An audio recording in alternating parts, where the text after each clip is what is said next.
Jeff Paterson joins us now. Jeff, thanks for doing this. What was your reaction to the news yesterday? Yeah, not shocked. Certainly, I think there were enough warning signs there. The minute that Jim Rutherford said at that year-end availability that they weren't going to force a guy who may have his eyes elsewhere, right then and there, sort of my antenna went up. And even though they continue to negotiate, not surprised. It's been a day now to sort of process it all. A lot of what you guys just said there, I don't want to cover a ton of old ground, but just add my voice that this is pretty significant, that the Canucks put the sun and the stars and the moon in front of Rick Tocchet financially, and he still said no.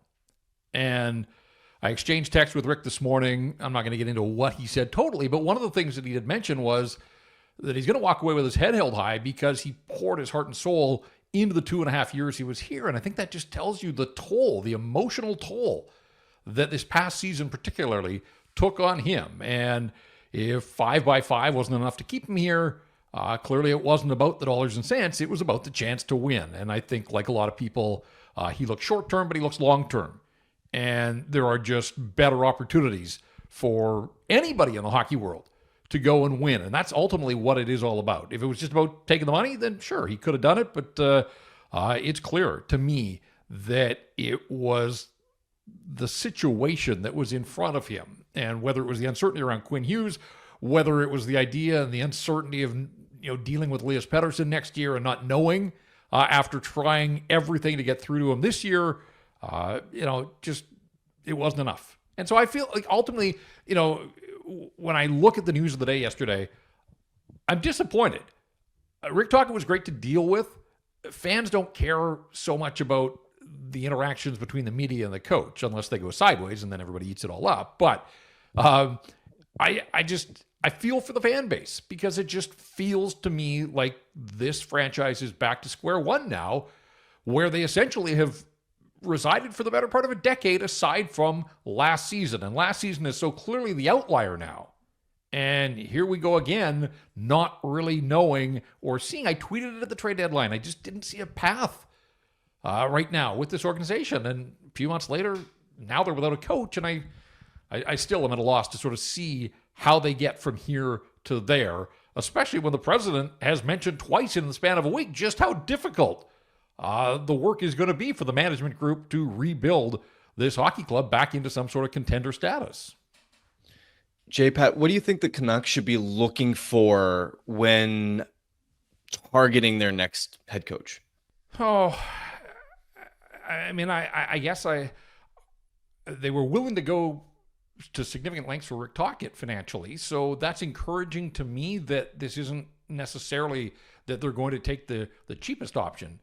I hope they take their time here and step back and assess ultimately their needs and the candidates that are available. And we know that there are lots of good quality coaches, but at the same time, the people that think that Manny Malholtra's lack of head coaching experience, particularly at the NHL level, should work against him. And it has to be considered. But look at the longest tenured coaches in the National Hockey League right now. John Cooper didn't have NHL experience as a head coach. Jared Bednar was forced into a tough spot late in the summer, the year that Patrick Waugh walked away from the Colorado Avalanche, and he's done all right for himself. And Marty St. Louis, with no pro coaching experience whatsoever, I think he's the fourth longest tenured guy now, which speaks to the churn at the NHL level. But if Manny proves to be the guy that they want, having worked in the system, familiar with some of the prospects, the lack of experience doesn't concern me. Manny Malhotra has been an assistant coach in the NHL in two of the biggest Canadian markets, both Vancouver and Toronto. This guy was a high draft pick, had a solid career. He's thoughtful. He processes the game. He's an honest individual. He's had great success down in Abbotsford.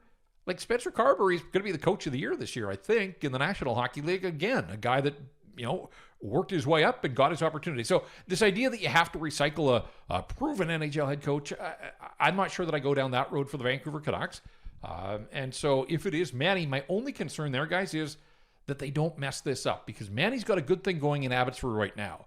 And if word gets out that he is the Vancouver Canucks guy, what kind of message does that send to the Abbotsford players who think that their head coach has a foot out the door for greener pastures? And so I think it's a bit of a delicate situation, because I do think that Abbotsford can get on a run and get on a lengthy playoff roll here.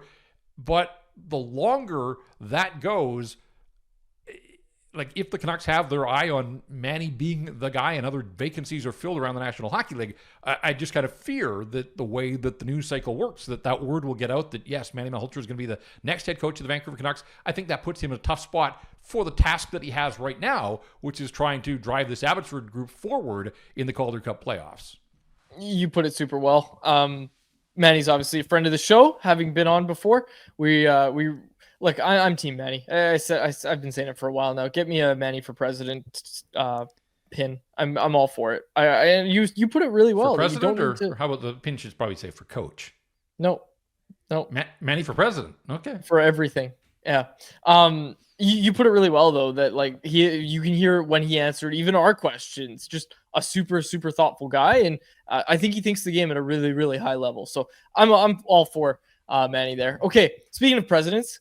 Jim Rutherford, what did you think of yesterday's press conference, Jeff? Anything stand out to you? Yeah, I mean, you guys were talking about some of the lighter moments, and look, that was not a light topic. Obviously, this coach rebuffed the Vancouver Canucks and walked away. The joke that he tried to land about the practice facility being one of the things that hit was such a thud. Like, even you could see he looking around the room waiting for somebody to laugh at his joke. Like that one hurt. Like I wasn't in the room yesterday. I had a medical appointment that I wasn't there for the press conference. So that one, like, I'll just step in there too. I didn't realize he was joking because he said it in such a serious way, and it wasn't until he started smiling and looking around the room that I was like, oh, he meant that as a joke. Yeah. The delivery was off. I think it was appealing for somebody to react to his joke, and it fell so flat. He's unlucky I wasn't there. I was laughing when I heard that. Look, all stand-up comedians need to do their crowd work. That's what I'm saying. Get him out there more. Let him get his practice in. Let him get his reps. You know what really jumped out at me, though, was this idea that they had approved another assistant coach for the Vancouver Canucks. Like, I wanted to see who was Rick Tocchet going to hire and what role were they going to carry out here. And this idea that Tocchet had already spoken about trips to Sweden to go visit Petey in his offseason training. And, does the new head coach, is that priority number one? Is the press conference held at YVR and the guy's going to get on a plane and fly over to Sweden? So I thought, again, he's revealing. He's honest as the day is long, as you guys sometimes too honest maybe. But I thought that was fascinating that they had already approved the hiring of another assistant coach. And Rick Tocchet had mentioned that, and he talked about the part-time thing maybe not working. But we'll never know where Tocchet was going to take that. But, will they expand the coaching staff under this new head coach? I guess is something that I'll be watching for there. And good on Jim Rutherford for sort of taking us behind the curtain a little bit, where he talked about going back and forth, but really making no headway. And then a week ago, kind of going, what's going on here? Like, we're talking and saying all the right things, but we're not getting to the finish line. And so, as I said, when he mentioned that a week ago at his year-end availability, that's when I guess I saw the first real warning signs. But it was clear that in the last week here, something changed in the eyes of the president. They continued to negotiate, but it wasn't enough. So, he doubled down on just how difficult things are going to be. He talked about, and I thought it was fascinating when he talked about the new head coach is going to have to work with the star players. I want to be clear that I'm not talking about Quinn Hughes. Well, we know exactly who you're talking about, Jim. Like, name some names. But, again, I thought a fascinating answer there that if Elias Pettersson didn't already feel the pressure, they moved out the guy that was the obstacle in JT Miller midseason. And now the head coach is walking away here. Like, every one of these moves just heaps more pressure on Elias Pettersson in terms of his importance to this organization, for him to have the summer of a lifetime to come back here and be the player that people want to believe that he can be again. But until he proves it, there's still going to be these doubts. So I thought that was a fascinating answer as well, that the new head coach has to be able to work with these star players. And then, as he said, the star players have to win you games. We know exactly who he was talking about.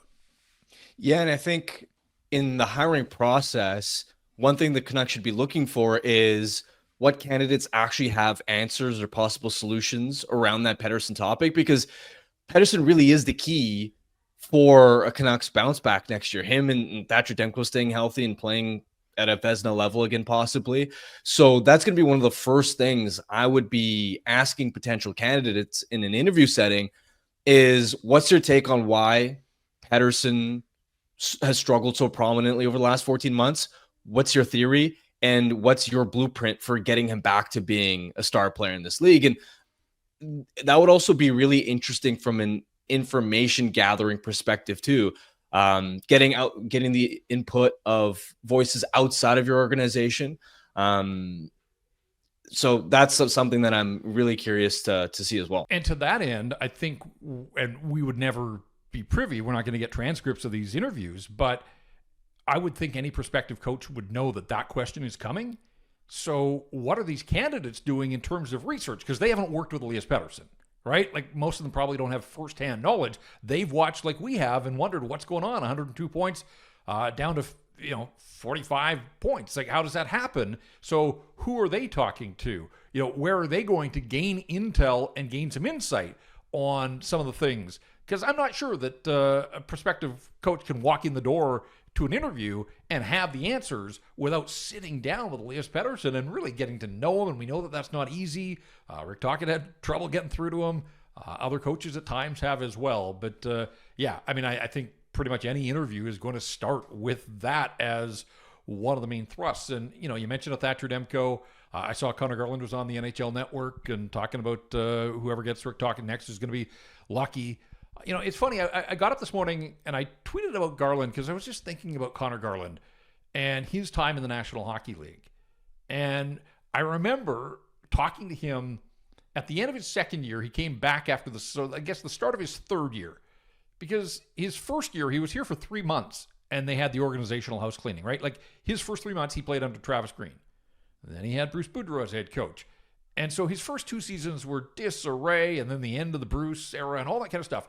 And so ahead of his third season out at UBC, just those informal skates, I had a really good chat with Connor Garland, and he just kind of shook his head and said, like, I'm so glad that, the noise level has died down and we can just play hockey.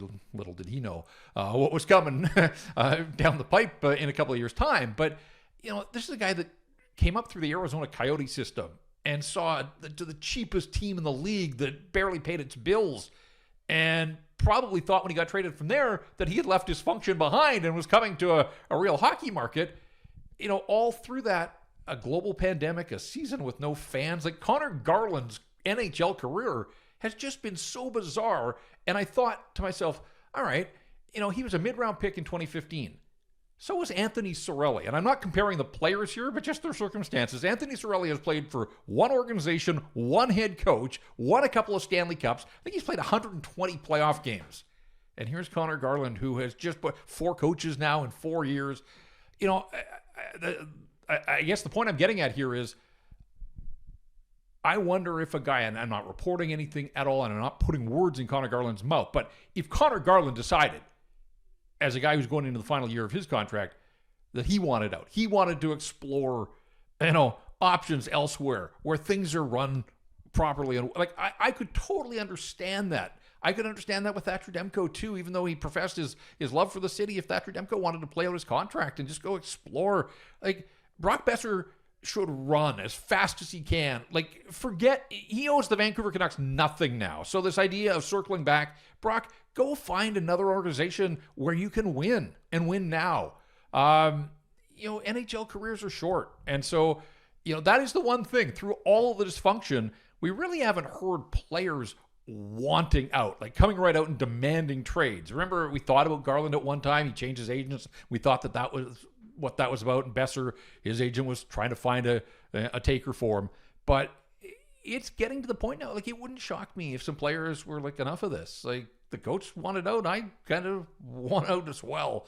And we'll see where it goes. And so you hope that every time something like this happens, you hope it's rock bottom. But I don't know. I honestly, like, just the direction right now of this organization, it's hard to sort of see their way out of the wilderness right now.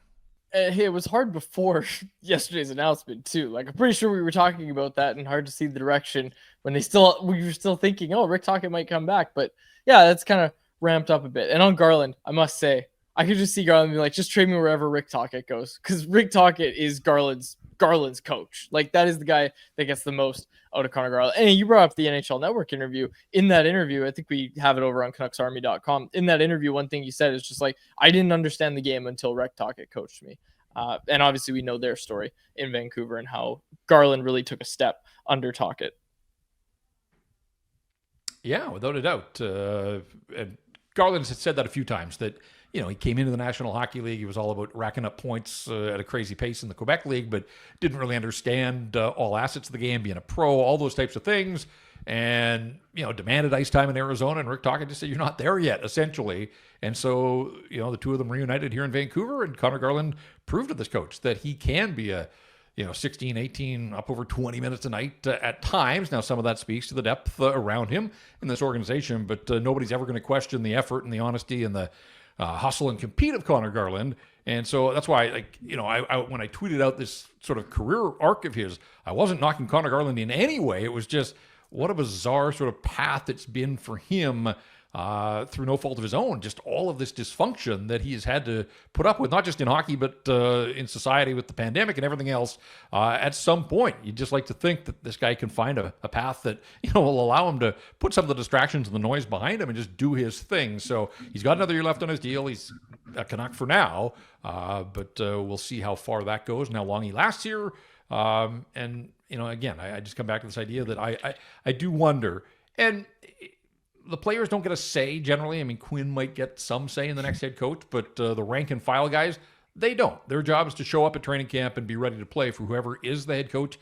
But just think of, whether it's Connor Garland or Tyler Myers or Elias Pettersson, 4 head coaches in 4 years, that's 4 voices, that's 4 different systems. And even if the systems are somewhat the same, there are nuances and tweaks, and it's just a lot to process. And it shouldn't be this way, but it is. And Jim Rutherford can say, hey, I didn't hire all the coaches, but he is going to hire the next one. And so he'll be on the hook for at least half of those 4 coaches. And let's hope that whoever they hire is the head coach of the Vancouver Canucks for a bunch of years, just so that, he can build a rapport with his players and us, the media and the fans and, anybody else in the organization, because the turnover and the churn, it's just happened at a ridiculous rate. And the proof is in the pudding. Like, it's not working for the Vancouver Canucks. So, let's hope that this is the last big, significant turnover for quite some time. But in saying that, guys, like, Patrick Allvin's got to have a big offseason here and has to have a bunch of wins on the ice, off the ice over the next 12 months, because I think he's going to be on the clock. He'll be the next one. And that's just the nature of the business that they're in. Jeff, great stuff as always. Thanks so much for doing this. We will talk to you soon. All right, guys. Thank you. There he is, Jeff Paterson. Rink-wide Abbotsford edition. Those are going to be starting up again with the next series